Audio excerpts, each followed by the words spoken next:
that Jesse Ventura said, you deserve to lose a few. But as soon as he said the thing on O'Reilly and stuff about, yeah, he said, you deserve to die. You guys deserve to die when the family's right there. That is made up, period. I knew it was bull then. I feel the opinion that he said exactly what I thought he heard. And I feel horrible about it coming out the way it had, and I'm sorry I handled it the way I did on your show. I guess I should have just denied it and said, I don't know what you're talking about. And again, right now he sounds like a nice guy, so I'm completely blown away by this because Ventura sounds credible. You know, Kyle, right now sounds calm and nice. And I mean, I don't know what kind of psyop this is or what this is. Just as with Pat Tillman or with Jessica Lynch, when the asset, when the front man's story is compromised, they kill members of the unit who aren't playing ball, or they kill the front person if they don't go along with it. Now, we don't know what really happened with Chris Kyle. But even before he was dead, we had reporters on the ground in Boston, and we had the surveillance footage that showed men wearing the uniform of his security company, Kraft International, with the Punisher symbol, with the blood dripping, wearing their uniforms and having black backpacks. And we never said that they were involved in the bombing. We surmised that they were probably called in to run security because there may have been intel that there was going to be a terror attack. The media then spun that and claimed that we were saying they were terrorists. So that let us know that we were on target, that they were putting this type of disinformation out. Then MSNBC came out claiming the Zarneb brothers bombed and that I had actually influenced them with no evidence. So you need to understand, anytime you get near Chris Kyle or Kraft International or anything they're involved in, there's massive controversy going on. And that's because we know Navy SEALs and private contractor groups made up of SEALs, like Blackwater and others, are used as intelligence group cutouts and a lot of time are used for patsies or decoys. Ladies and gentlemen, I live this. I didn't just debate Chris Kyle. I'm not just friends with Jesse Ventura. I didn't just cover the Boston bombing with our reporters on ground and break the major stories of what appeared to be Kraft International on the ground, and then they wouldn't deny it. I lived here in Austin and saw with my own eyes the city shut down for much of a day while Chris Kyle's body was brought in to be buried and as he was built up as the ultimate hero. This thing has all the signs of scripting from the start to the finish, and it needs to be investigated to really discover who Chris Kyle was and why he was actually killed. This thing stinks to high heaven. And then you go and sit in the theater and watch the movie, and he loves Muslims, and he wants to help them, and he wants to get al-Qaeda people to come join him to fight the terrorists, and he's such a sweet person that gets along great with his wife. When the court records show it's the opposite, and they were divorced, and he was setting up these companies to try to transfer his assets into them, and none of it is true from our research, as best we can tell. It's just not true. He didn't call up crying when he had to shoot people. He was quoted in the news, in radio interviews, in TV interviews, saying that the enemy are despicable savages and that he only regrets he didn't kill more. He made those statements in his best-selling book, American Sniper. Now, look, I'm not criticizing him like Michael Moore is, saying that any sniper is a coward. Snipers are targeted. It's a very dangerous job, highly skilled. I don't think snipers are cowards. I think they're some of the best people in the military when it comes to pure skills. But Chris Kyle did like to brag about killing people. He did show a lot of unsavory traits that I haven't seen in other operators that I personally know who will not talk about the people they've killed.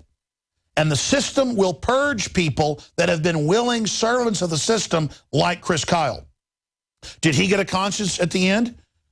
Was he deciding that he was going to come clean? We'll never know.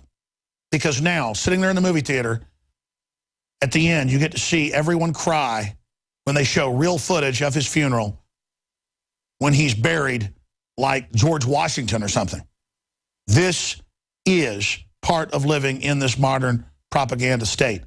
And people need to cut to the emotion and look at the cold, hard truth. It's propaganda and lies that's killing America. A truly moral nation has the high ground and doesn't need disinformation, doesn't need brainwashing to convince the population to go along with the government. The truth is America's been captured by offshore globalist interests, and we're losing our country. The real heroes are the men and women everywhere that stand up for our Bill of Rights and our Constitution and actually stand up for what the American flag symbolizes. As for Clint Eastwood, I hope this is just the fact that he's senile. But this film is so well done, I know that's not the truth. Clint Eastwood has decided to have the biggest hit of his life based on a lie. And in the end, I think it hurts his reputation. I think it hurts his legacy. And for that, I'm sad. Well, that's it for this extended breakdown tonight of American Sniper.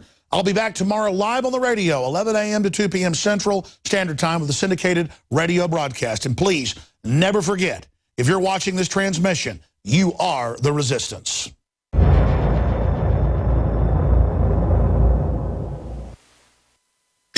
I got several calls late last night from bigwigs in Hollywood about this report. So they were watching it when it aired last night on the nightly news. So it's already making the rounds there. And it's because this attack is not just some jealous attack of the movie. It's a reluctant attack. It's a serious breakdown that only really scratches the surface, but still scratches it with a lot of truth. We have an article up on Infowars.com right now by Kurt Nimmo. You heard my quote in that analysis piece saying that I don't agree with Michael Moore overall, saying snipers are cowards. I do agree that the Iraq war was a fraud and was bad and was based on a lie, as Michael Moore is saying. But Michael Moore doesn't criticize Obama for all the wars that he's continuing or turning Syria and Libya over to Al-Qaeda to engage in ethnic religious cleansing that is even more corrupt, premeditated, and evil than the Iraq war. So what I don't like by the so-called left is that they're such despicable hypocrites. Of course, Kurt Nimmo is an anti-war libertarian patriot, and he has the article, Michael Moore is Right. It's a provocative headline. He actually breaks down that Michael Moore is a globalist socialist, but that in his tweet overall, he is correct. But he had another tweet talking about snipers being cowards. That from Michael Moore, who has 6 armed bodyguards but doesn't want citizens to be able to be armed. So I just don't think Michael Moore is a legitimate voice to criticize the military. I mean, he's got his First Amendment. I have my right. The left always spins disagreeing with him as hate speech. That's what Moore even says in his piece, because someone calls him a traitor. Oh, that's hate speech now, implying it's illegal like they've already made it in Europe. This is a guy that says that white people only want guns because they're racist. No, what's racist is not letting blacks have guns in Democrat-run black cities like Chicago, New York, D.C., that have the highest crime rates in the United States, in some cases the world. When you talk about Chicago, and they can't have guns. I mean, this is all blaring, common sense stuff, and the people are awake and understand what's happening. We're going to have at least 3 hours of live in this studio coverage tonight, starting at 7 o'clock Central. 1 hour before, we'll have the State of the Union with analysis and commentary by David Knight, Jakari Jackson, Leanne McAdoo, Joe Biggs, Darren McBreen, and many others here in the crew. During the lengthy canned applause, by canned, they just are supposed to, like lapdogs, clap to everything he's saying and not dare call any of it out as lies. Then there'll be at least an hour of analysis after. And we have a contact with what you could call anonymous. Now, quite frankly, anybody could be anonymous, but this particular contact we got from Anonymous is definitely on the inside, definitely has big contacts throughout the hacking community. And we're going to have an announcement from the White Hat Anonymous sector tonight. I'm not sure when we're going to air it, but we have it. That's coming up tonight. It's pretty powerful stuff between 7 and 10 Central. And I've told the crew, if they want to go further, if they want to go longer, they're welcome to. I could easily come up here tonight and dominate the whole thing. I did that last year, and a lot of folks tuned in to watch it. Tonight, I'm going to sit back and let the crew conduct the special transmission. So 7 o'clock Central Standard Time. We will also, on the front page of Infowars.com, have a video box, also at Infowars.com/show, where we'll have a free feed for everyone. The nightly news is subscription generally, because we got to pay for the bandwidth and the computers and the crew and the camera folks and the analysis and investigative reporters. So it's $5.95 a month. It's actually right now $2.50 a month. The discount's going for the rest of the month. And then 20 people can use each membership, so that's 12 cents a person per month. If you're not a PrisonPlanet.tv member, it takes 1 minute to sign up.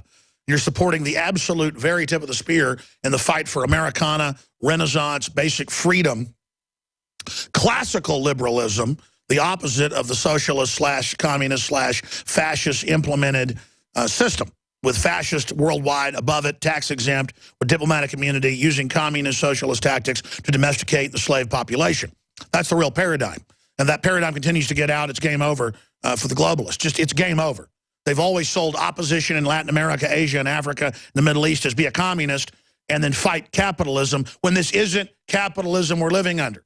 It is a crony insider system. You're always going to have a percentage of that in capitalism.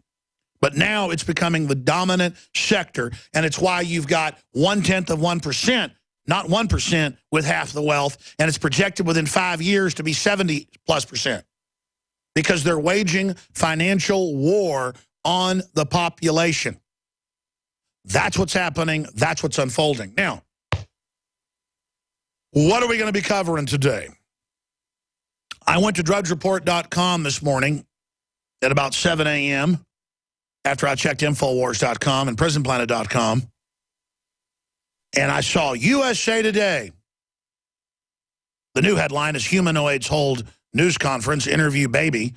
But the previous top headline was from USA Today, new police radars can see inside homes.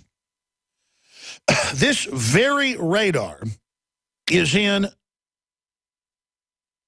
Police State 2 and Police State 3 from 2000 and 2003. I mean, in fact, I know the crew's working hard on this show and others, but if somebody can scan through those two films, I know I cover it multiple times. In fact, I show, if you're a TV viewer, this very device that is at least 20 years in action. This very device, when you go to USA Today or Infowars.com to link through, and you can watch the USA Today video, they did a video report on it, this very device has been around and been sold for at least 20 years. And they are now reporting that they just rolled it out last year, the FBI did. I'm not tooting my horn, but we covered this 15 years ago with the documents. And they're now announcing that it just started in the last couple of years. It says 50 law enforcement agencies are using it. Here's the deal. If you're using this when you are going after a suspect and you think they're dangerous and they're in a building, then fine, use it. But that's not what's happening. They have mounted on helicopters now stuff that gives them a black and white image in live time of your house. Doesn't just tell them where a person is or show them a basic image of where they are. So they're showing you 20-year-old technology that we've been documenting for 15 years and rolling it out. And I would tell people the police are getting devices that see through your walls, and they would laugh at me. Well, guess what? Google cars are getting mounted with these. But they're not just grabbing that data. They're grabbing your other data from all the, quote, smart devices. The point is this is a premeditated, organized, long-term program. Now, here's another report. The next frontier, hacking your car. Oh, see, the whole new problem is, all these smart devices can be hacked. Oh, my goodness. See how they set up the problem to offer the solution? Well, here's our article from 2 years ago. Microsoft denies new Xbox can see your genitals, though it can see through your walls. This is much worse than the police device, and it's in most of your houses. Just like Samsung came out last year and said, yeah, we're listening to you in your house, quote, watch what you say. We're on the